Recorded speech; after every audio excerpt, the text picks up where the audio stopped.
Une fois, dans un village tranquille appelé Kourou, tout le monde vivait heureux. Le village était entouré de grands arbres luxuriants, et les habitants avaient des règles spéciales qu'ils suivaient. Une règle très importante était que toutes les filles devaient rester pures. En d'autres termes, elles devaient rester vierges jusqu'à leur mariage. Cette règle était très spéciale pour les habitants de Kourou, et ils veillaient à ce que toutes les filles la suivent attentivement. Les parents de Kourou étaient très fiers de cette tradition. Ils croyaient que leur fille était pure et chérissaient profondément cette croyance. Souvent, ils se vantaient entre eux en disant des choses comme « Ma fille est pure », tout comme toutes les filles de notre village. C'était un symbole de fierté et d'honneur pour eux, une preuve de leur bonne éducation et du respect de leurs coutumes. Cependant, un jour, quelque chose d'inattendu arriva. Un terrible malheur s'abattit sur le village. Pour lever cette malédiction, il fut révélé que seule une vraie vierge pouvait être la solution. Il y avait aussi une promesse. La jeune vierge qui aiderait au sacrifice épouserait le prince, et ses parents recevraient de nombreux cadeaux et de l'argent. Excités par la perspective de voir leurs filles devenir des belles filles royales, tous les parents amenèrent avec empressement leurs filles au palais. Ils étaient sûrs que leurs filles étaient vierges, impatients de gagner la récompense et de restaurer la paix dans le village. Alors que la foule se rassemblait, Abaj s'avança avec un grand pot dans ses mains. Il s'adressa à tout le monde en disant « Ce pot se trouve un collier spécial béni par les dieux. Seule une véritable jeune fille vierge peut le retirer.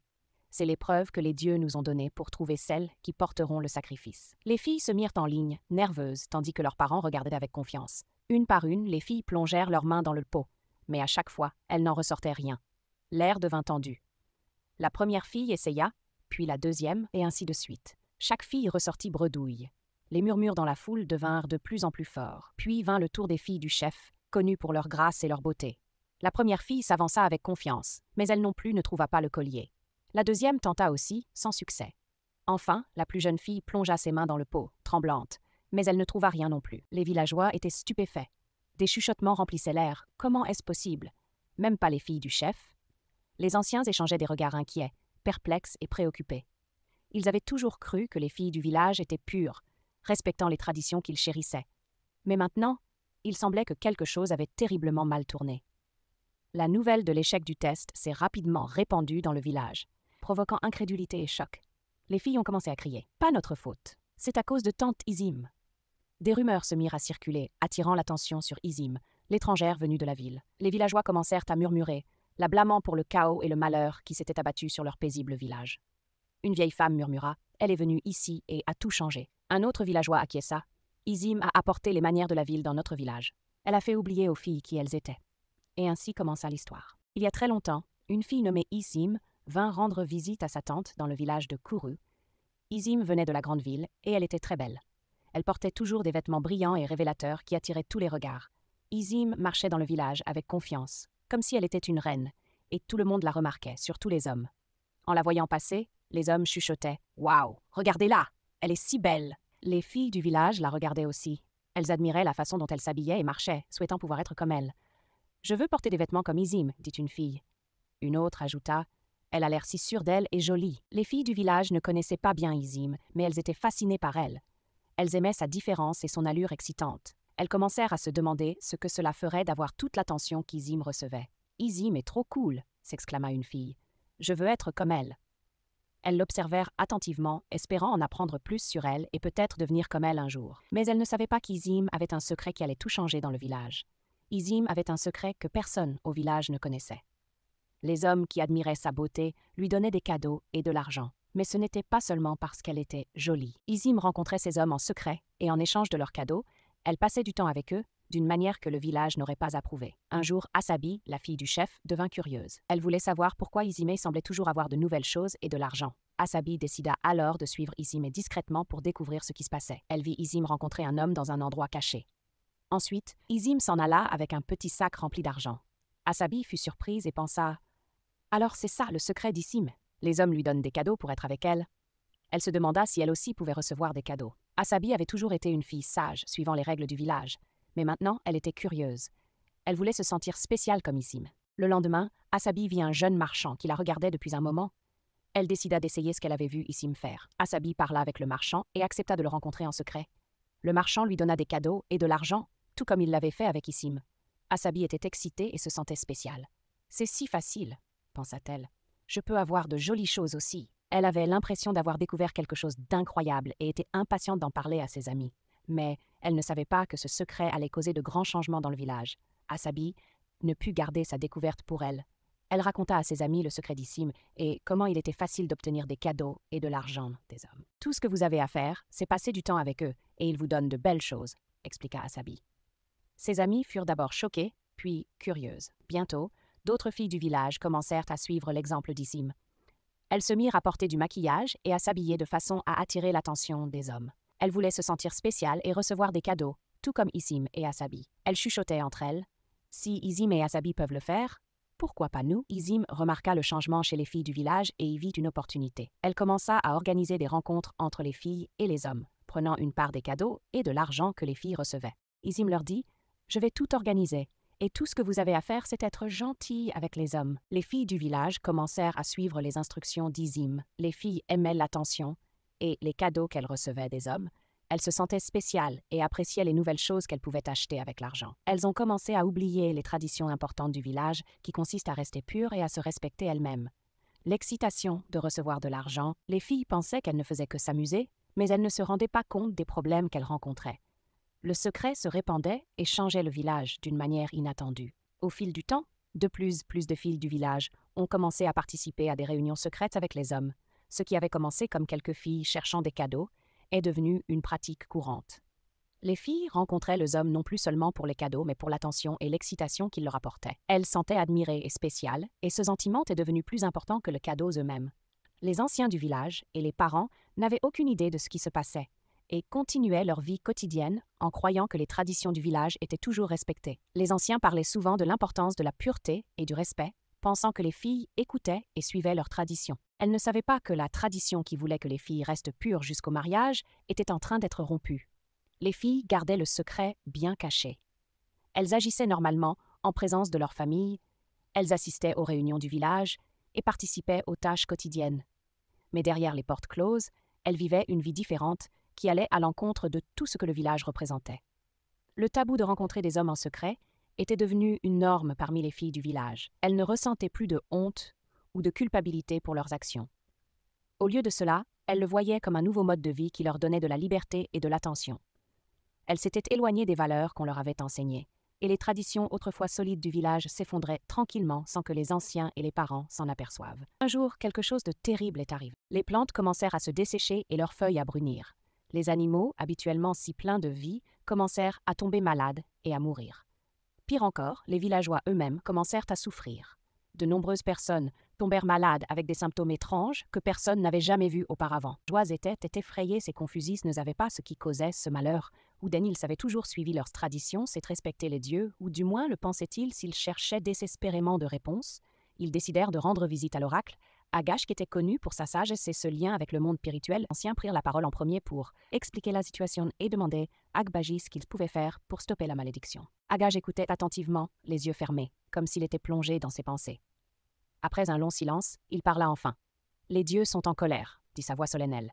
Ils sont mécontents du village, car les traditions ont été brisées. La pureté qui était autrefois chère a été perdue. Pour apaiser les dieux, un grand sacrifice doit être fait.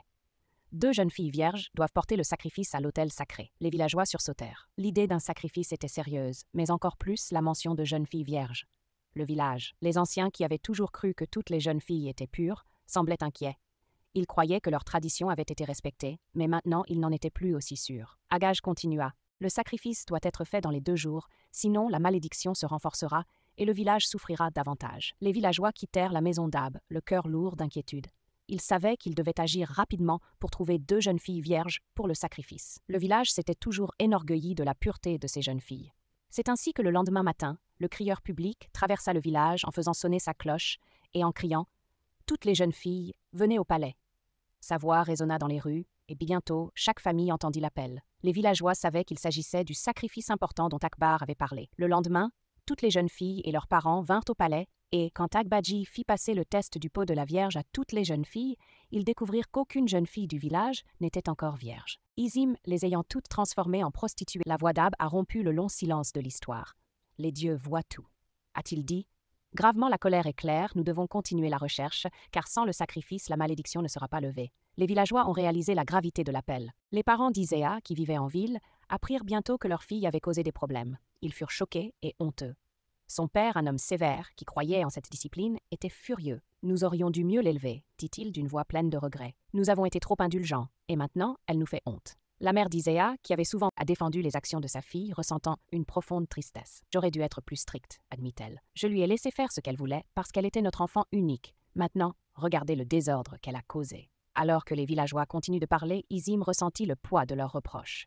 Elle prit conscience de l'impact de ses actions et des problèmes qu'elle avait causés. La jeune fille, autrefois admirée de la ville, était maintenant considérée comme la source de tous les problèmes accourus. Les villageois exigeaient qu'elle assume ses responsabilités, car ils croyaient qu'elle était celle qui avait incité leur fille à briser les traditions sacrées. Le village était en ébullition et le blâme sur Isim devenait de plus en plus lourd chaque jour. Son influence avait détourné les filles de leurs valeurs, et maintenant, le village faisait face aux conséquences. Les anciens ont décidé qu'il fallait faire quelque chose pour rétablir l'ordre et se réconcilier avec les dieux. Le sort du village dépendait de ce qui se passerait ensuite.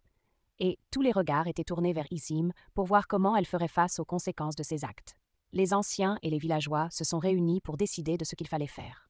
100 jeunes filles vierges trouvées et la malédiction pesant toujours sur le village, ils se sont tournés vers Isim, celle qu'ils croyaient avoir apporté ce malheur. La décision a été prise qu'Isim porterait le sacrifice seule, en pénitence, pour le chaos qu'elle avait causé. Isim se tenait devant le village, ressentant un mélange de peur et de regret. Elle regardait les visages des villageois, tous en colère et déçus. Ses parents, qui avaient accouru de la ville, se tenaient impuissants à côté, incapables de la protéger des conséquences de ses actions. L'oracle Akbaji lui a remis une calebasse remplie d'offrandes pour les dieux. Vous devez la porter à l'autel sacré dans la forêt, a-t-il dit. Vous marcherez seul. C'est votre fardeau à porter. Avec la lourde calebasse sur la tête, Isim a commencé son voyage. Elle traversa le village, passant devant les regards désapprobateurs et les murmures des gens. En entrant dans la forêt dense, elle se sentit vraiment seule. Les arbres se refermaient autour d'elle et le chemin devenait plus difficile. Pendant 2 jours, elle marcha sans repos, ses pieds douloureux et son esprit lourd. En marchant, Isim repensa à tout ce qui s'était passé. Elle se rappelait l'excitation et l'attention qu'elle avait reçue des hommes, la façon dont les filles du village l'avaient admirée et voulaient être comme elle.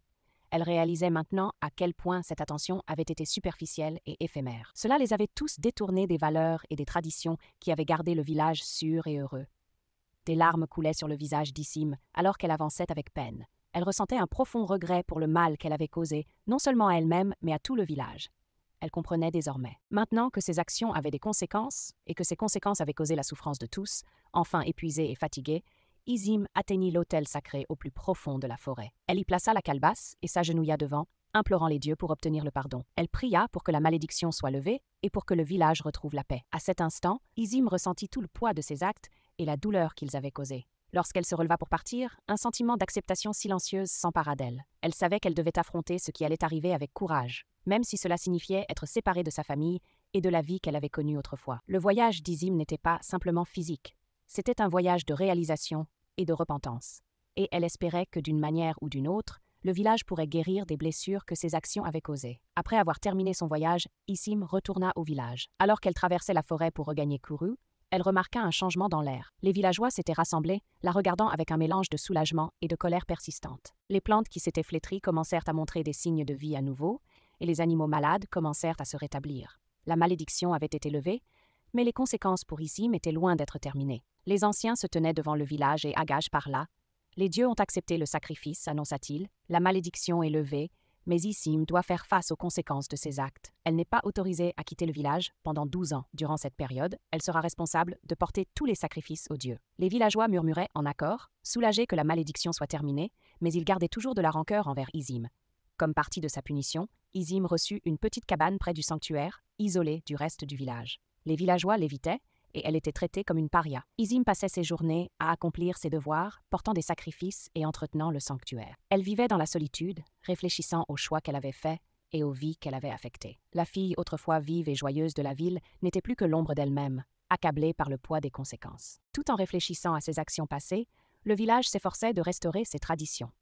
Il renforçait l'importance de la pureté et du respect de leurs valeurs culturelles pour protéger leur mode de vie. Les anciens décidèrent que personne de la ville ne serait autorisé à entrer à Kourou. Ils voulaient s'assurer que les erreurs du passé ne seraient pas répétées. L'histoire d'Isia devint une leçon pour les enfants de Kourou. Les parents leur racontaient l'histoire de la fille qui était venue de la ville et avait apporté des problèmes à leur village. Les traditions sont vitales car, au fil des ans, le village a lentement guéri, mais le souvenir de ce qui s'était passé est resté avec eux. L'histoire d'Issim a été transmise de génération en génération, une leçon d'humilité, de respect et de l'importance de faire des choix avisés. C'était une fin triste pour Isim, mais aussi une leçon apprise pour le village de Kourou, leur rappelant la force et la valeur de leur patrimoine culturel. J'espère que vous avez apprécié l'histoire. Si c'est le cas, aimez la vidéo, commentez ce que vous avez appris du conte et n'oubliez pas de vous abonner à la chaîne pour plus de contes enchanteurs comme celui-ci. Merci.